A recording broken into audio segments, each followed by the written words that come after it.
et bienvenue dans ce quatrième Flash eSport cette semaine.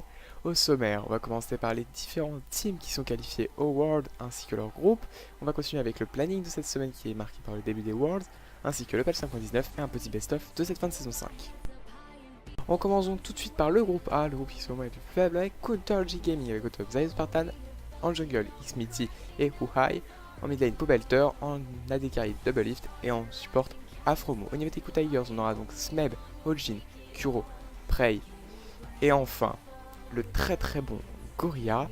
On a également dans ces deux groupes les Pen Gaming avec Milon, Surt, Camille, BRT et Jude. Jude qui vient, je le rappelle, d'Europe et qui est arrivé cette saison. On a aussi les Flash Wolves avec Stick, Kersa, Maple, NL et enfin au niveau du supporting, Sword Art. Très bon joueur. On va passer maintenant à la poule B avec Fnatic en premier, avec Uni, Rainover, Fabizon, Reckless. Et pour finir, le Frenchie Yellow Star. On va continuer avec les Vitus Gaming composés de Zitai, Kakao, Rookie, Kid et Kitty. Je rappelle que les Vitus Gaming étaient 3ème de la Chine. On continue avec les AHQ premiers de la LMS qui sont composés de ZV, Mountain, Westdoors, AN et enfin le très bon Albis. On finit avec les Cloud9 qui sont composés de Balls, High, ancien midlaner, Incarnation, le Toxic, Sneaky et Elimination. Enfin, en support. On va passer maintenant au groupe C, un groupe qui est très sympathique étant donné qu'on commence SKT1 composé de Marine, Guy en jungle, Faker la légende au mid, Bang et Wolf au niveau de la botlane et enfin un deuxième midlaner du nom de EasyOne. Au niveau des ODG, on a le droit à Korowan, Clearlove, Pound, Deft, Meiko et enfin en second top laner Amazing G.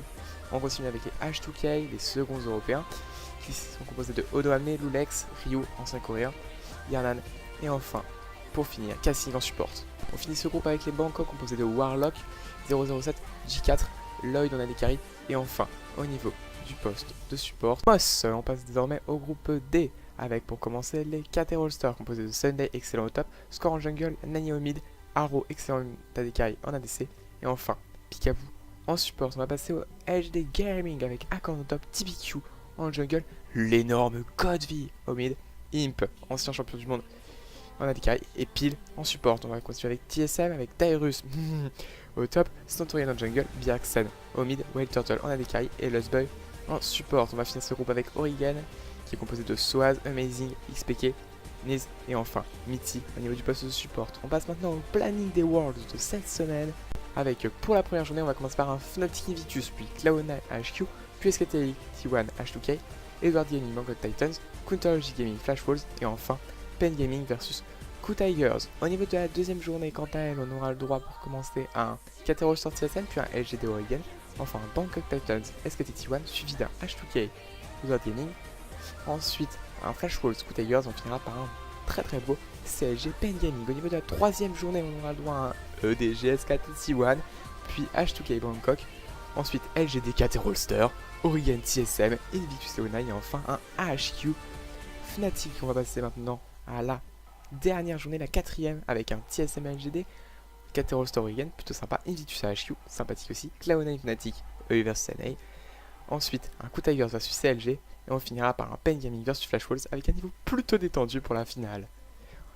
On va passer maintenant au patch 5.19 avec très peu de changements. On va avoir l'arrivée de Kindred, mais également de son skin et quelques petites modifications au niveau des champions, avec au niveau des items un nerf du dévoreur pour les distances avec seulement un effet toutes les cases de l'attaque, un up de l'ulti en AD de Miss Fortune et la réduction du cooldown de 1 seconde pour les blades de Nocturne. Ceci étant dit, on va se quitter avec un petit top des plays de cette fin de saison 5 avec la musique officielle des Worlds en mention.